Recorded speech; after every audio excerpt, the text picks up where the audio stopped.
तीर पर दबाएं बटन। जनता दल यूनाइटेड।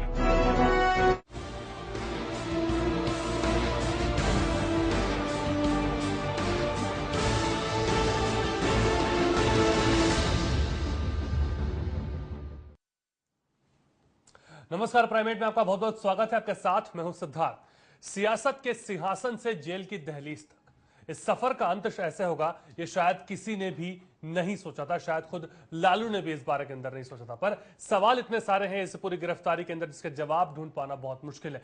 क्या होगा आने वाले दिनों के अंदर, आरजेडी का रास्ता कैसे तय होगा, और अगर रास्ता तय होता है तो उस रास्ता को तय करने के अंदर वो कौन कौन से लोग हैं जो आगे बढ़ेंगे। लेकिन क्या वाकई ये सियासी सफर का समापन है, यह भी माना जाए, या फिर एक आगाज जिसे लोग सिर्फ अंजाम के तौर पर देख रहे हैं। जी हां, चारा घोटाले ने लालू प्रसाद को सलाखों के पीछे तो फिलहाल भेज दिया है, बस सजा का इंतजार है। यानी वो किंग मेकर जो कभी सियासतदानों की किस्मत लिखता था, आज खुद नसीब के रहमो करम पर टिका है। चारा घोटाले में सीबीआई कोर्ट का फैसला, लालू समेत सभी 45 दोषी करार। 3 अक्टूबर को होगा सजा पर फैसला। 7 आरोपियों को सुनाई गई 3 साल की सजा। 1996 में सुर्खियों में आए चारा घोटाले में लालू प्रसाद यादव को सीबीआई कोर्ट ने दोषी करार दिया है। हालांकि सजा पर फैसला 3 अक्टूबर को वीडियो कॉन्फ्रेंसिंग के जरिए होगा। इस मामले में कोर्ट ने सभी 45 आरोपियों को दोषी करार दिया है, जिनमें से 7 दोषियों को 3 साल की सजा हुई है। और एक बार फिर कोर्ट के फैसले के चलते लालू का राजनीतिक करियर चौपट होने की कगार पर है। जानकारों की माने तो इस मामले में लालू को 3 से 7 साल की सजा हो सकती है। लालू प्रसाद की लोकसभा सदस्यता भी खत्म हो सकती है। साथ ही आने वाले 6 साल तक चुनाव लड़ने पर पाबंदी लग सकती है। फैसले से राजद एक दल के रूप में और मजबूत होकर के उभरेगा, क्योंकि बिहार में लड़ाई हमारे और भाजपा के बीच में है और हम गैर फिरका परस्त ताकतों की धुरी हैं। उस धुरी में जो आए उनका स्वागत, जो ना आए। चारा घोटाले में बिहार के पूर्व मुख्यमंत्री लालू और डॉक्टर जगन्नाथ मिश्र समेत 56 लोगों के खिलाफ चार्जशीट दाखिल हुई थी। सुनवाई के दौरान 7 आरोपियों की मौत हो गई, जबकि 2 सरकारी गवाह बन गए। जबकि एक आरोपी आईएएस सचल चक्रवर्ती को हाईकोर्ट ने आरोप मुक्त कर दिया था। हालांकि इस मामले में गुनाह कबूल करने के बाद प्रमोद जायसवाल को सजा सुना दी गई, जिनकी बाद में जेल में मौत हो गई। भारतीय जनता पार्टी न्यायालय के इस निर्णय का स्वागत करती है। चाहे 17 वर्ष लगे, परंतु देर आएंद दुरुस्त आएंद। और इससे एक बात और भी स्थापित होती है कि भारतीय न्यायपालिका धीमे काम कर सकती है, परंतु उसके बाद जो निर्णय होता है वो सच में न्याय की कसौटी पर सही उतरने वाला होता है। पिछले 17 साल तक कोर्ट में चारा घोटाले पर केस चलता रहा, लेकिन 17 साल बाद ही सही सीबीआई कोर्ट ने लालू यादव समेत 45 को दोषी करार दिया है। कोर्ट के फैसले के बाद राजनीतिक दल अलग अलग प्रतिक्रियाएं दे रहे हैं। कानून हमेशा अपना काम करता है और कानून छोटे बड़े की तमीज नहीं करता है। उनको सजा मिली है, कानून ने अपना काम किया है, हम अदालत के फैसले का सम्मान करते हैं। कोर्ट किसी पार्टी के हिसाब से चलती है, उसके दबाव में चलती है। कोर्ट का फैसला ऐतिहासिक फैसला है। मैं समझता हूँ राजनीति में और बड़े पदों पे, चाहे वो जुडिशियल हो, दूसरी जो ब्यूरोक्रेट्स हो, पॉलिटिशियंस हो, जो अपने आप को समझते थे कि कोई काम करके हम बच जाएंगे। फैसला ऐतिहासिक फैसला है, अच्छा फैसला है, देश के लिए अच्छा फैसला है, राजनीति के लिए अच्छा फैसला, आने वाले दिनों के लिए अच्छा फैसला है। दोषियों की सजा पर सोमवार से ही बहस शुरू हो गई है। 7 दोषियों की सजा का ऐलान कर दिया गया है, जबकि कुछ की सजा पर फैसला 3 अक्टूबर को आएगा।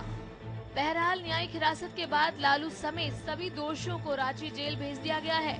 ऐसे में अब देखना होगा कि 3 अक्टूबर को रांची कोर्ट लालू को कितनी सजा सुनाती है। वंदना त्यागी, चैनल 1 न्यूज। तमाम मेहमान हमारे साथ जुड़ चुके हैं। आपका तारुफ हम सबसे करा दें। हरीश कात्याल साहब, आप एडवोकेट हैं, सुप्रीम कोर्ट के, हमारे साथ जुड़े हैं। इसके अलावा एसके दत्ता जी, आप पॉलिटिकल एक्सपर्ट हैं, राजनीतिक विशेषज्ञ, जानेंगे उनका पहलू क्या कहता है इस पूरे मसले पर। और मनोज जी हमारे साथ जुड़े हैं, वरिष्ठ पत्रकार। इसके अलावा श्याम जाजू साहब भारतीय जनता पार्टी की ओर से अपना पक्ष रखेंगे।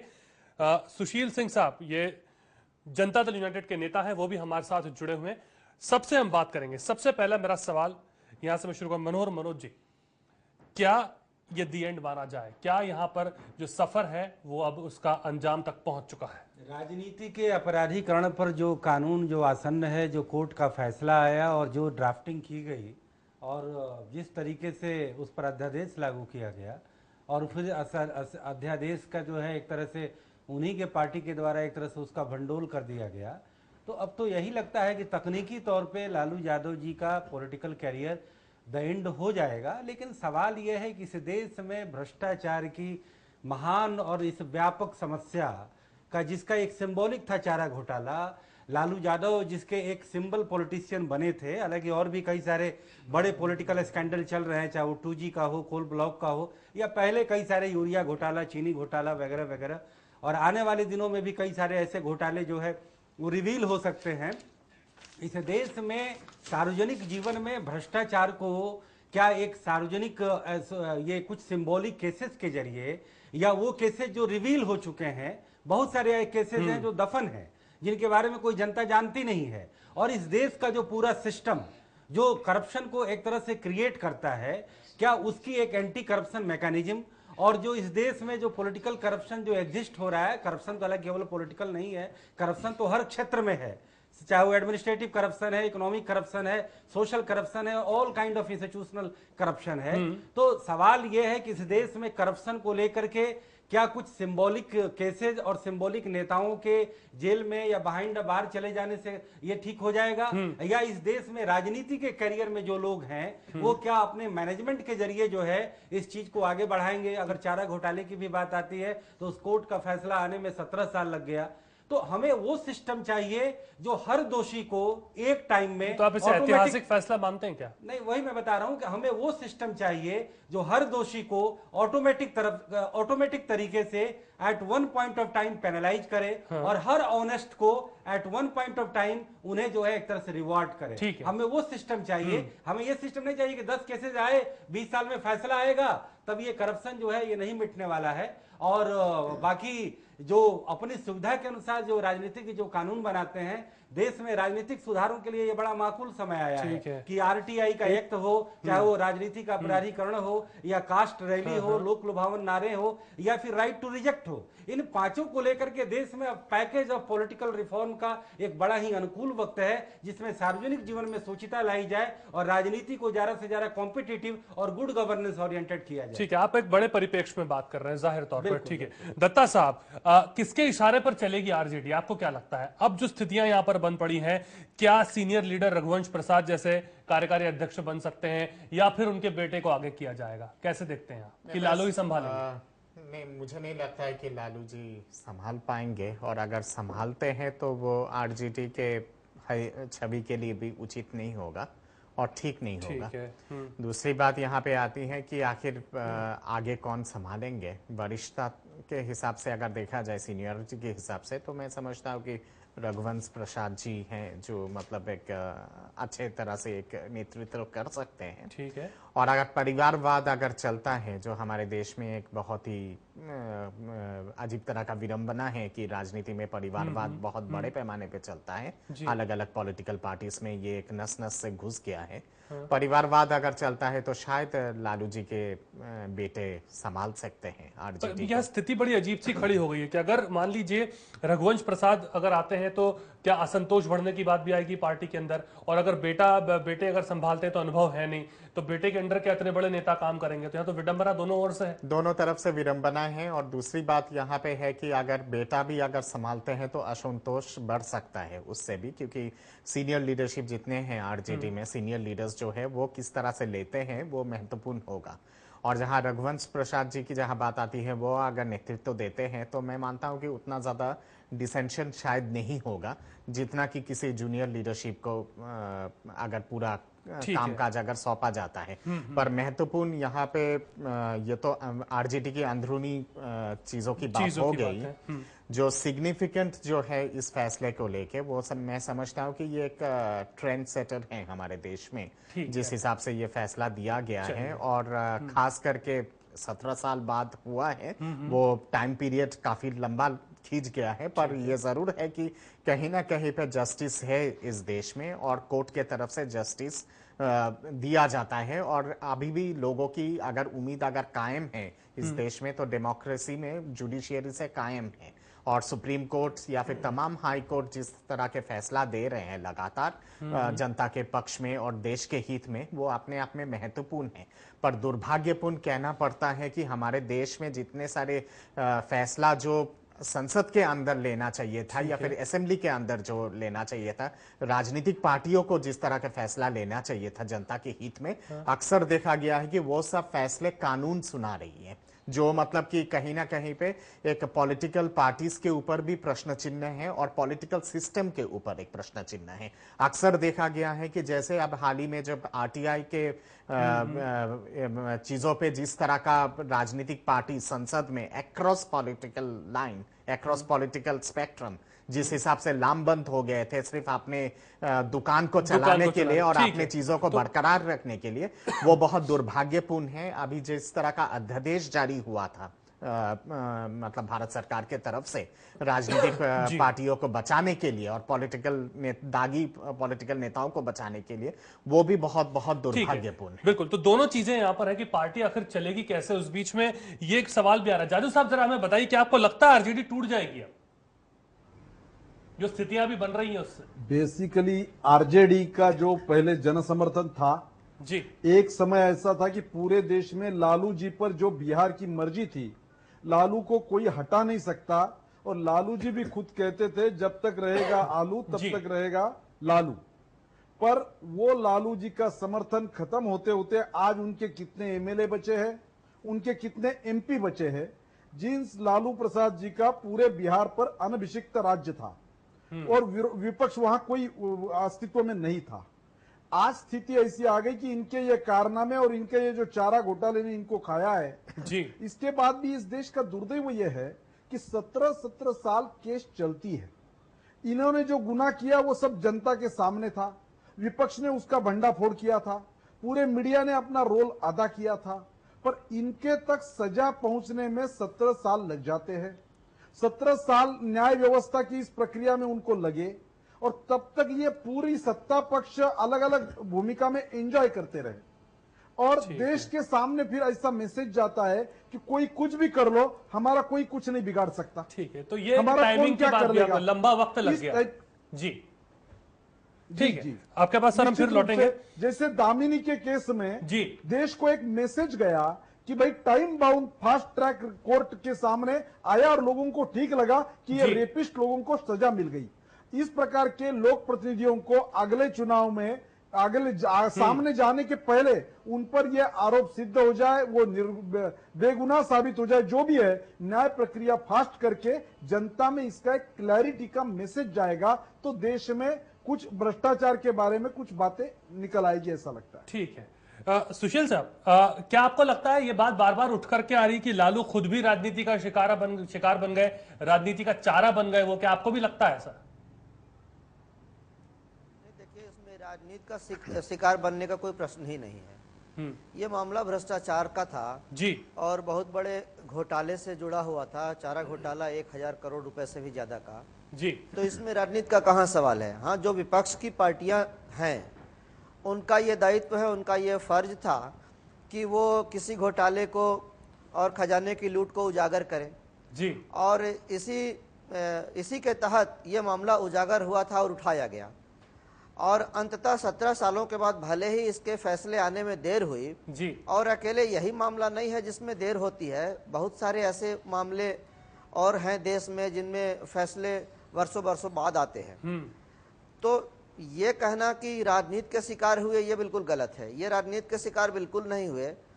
काफी मौका लालू प्रसाद जी को भी मिला, उनको अपना बचाव करने का, खुद को डिफेंड करने का, और हर स्तर पर हर न्यायालय में जो उनकी तरफ से अपने बचाव में कहा जा सकता था, किया जा सकता था, वो किया गया।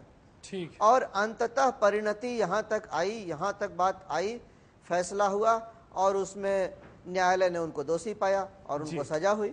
ठीक है, तो छोटा सा ये तो मामला पूरी तरह से भ्रष्टाचार का है और उसमें न्यायालय का फैसला आया। ठीक है, ये फैसले की हमने बात कर ली। छोटा सा ब्रेक यहां पर मैं लूंगा। ब्रेक के बाद जब हम लौटेंगे तो इसके इर्द गिर्द जो राजनीति हो सकती है या हो रही है, आने वाले भविष्य के अंदर राजनीति का समीकरण जो बनता दिखता है, उस पर हम करेंगे चर्चा। छोटा सा ब्रेक।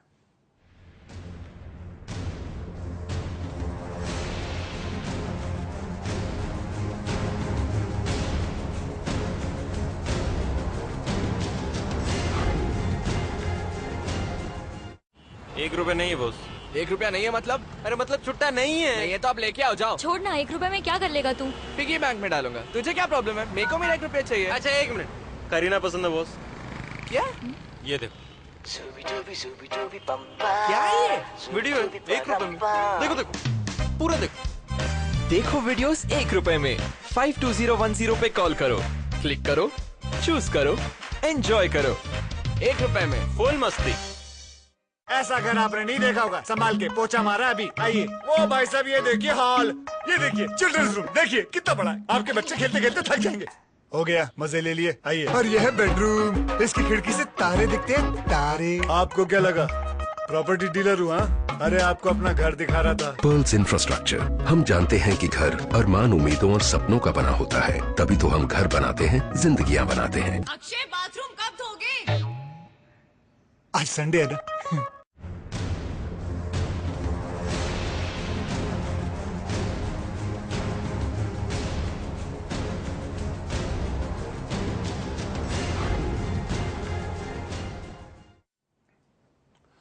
स्वागत है आपका ब्रेक के बाद में। कई लोग ये कह रहे हैं कि लालू प्रसाद का राजनीतिक करियर खत्म हो चुका है और कई लोग कह रहे हैं कि अभी भी मामला बाकी, अपील की जाएगी। जैसे उनके सुपुत्र थे, वो कह रहे थे कि हाईकोर्ट में इस मसले को ले जाया जाएगा, अपील की जाएगी। हरीश साहब जरा बताएं कि क्या बेल मिल सकती है अभी भी, अगर जो सजा सुनाई जाती है उसके बाद?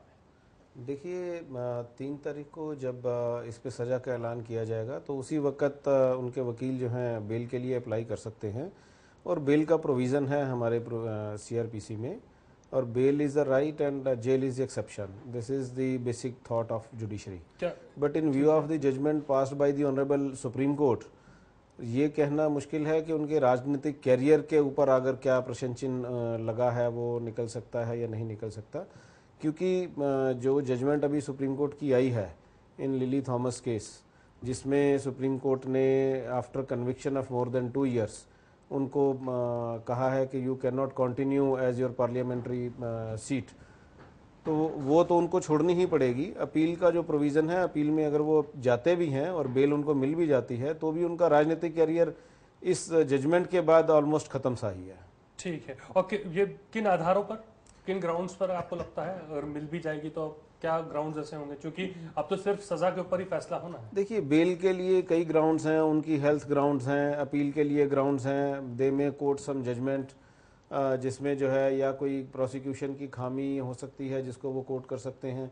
बेल के लिए तो बहुत सारे प्रोविजंस हैं। रिव्यू ऑफ द जजमेंट भी हो सकता है। Yes, in view of the judgement. ठीक है, तो कुल मिला के बेल भी मिल सकती है और ये फैसला पलटा भी जा सकता है, क्योंकि इस पे भी हम ध्यान नहीं दे रहे हैं, क्योंकि अगर हाईकोर्ट में चुनौती दी जा रही है और मान लीजिए हाईकोर्ट अगर चाहे तो इसे पलट भी सकता है। देखिए ये बात मैंने अभी इसीलिए बताई कि अगर हाईकोर्ट में ये चले भी जाते हैं अपील में, पर उसके बावजूद भी, क्योंकि अगर हाईकोर्ट इस सेंटेंस को स्टे भी कर देती है, but once he is being convicted, तो जो सुप्रीम कोर्ट की जजमेंट है जिसकी वजह से उनका राजनीतिक कैरियर आगे फुल स्टॉप लग सकता है, क्योंकि अगर उनको 2 साल से सजा, जिसकी के बहुत सारे चांसेस हैं कि उनको सजा जो है 3 से 7 साल के बीच में मिल सकती है, तो अगर उनको सजा मिल जाती है तो उनका राजनीतिक कैरियर खत्म हो सकता है, उनकी पॉलिटिकल सीट कैंसिल हो सकती है। नहीं, और सबसे बड़ी बात यहाँ पे यह है कि अगर रिव्यू ऑफ द जजमेंट के हिसाब से अगर वो देते हैं, मतलब अपील करते हैं कोर्ट पे, और रिव्यू अगर एक्सेप्ट होता है कि हाँ इस जजमेंट की रिव्यू हो सकती है, तो वैसे सिचुएशन में बेल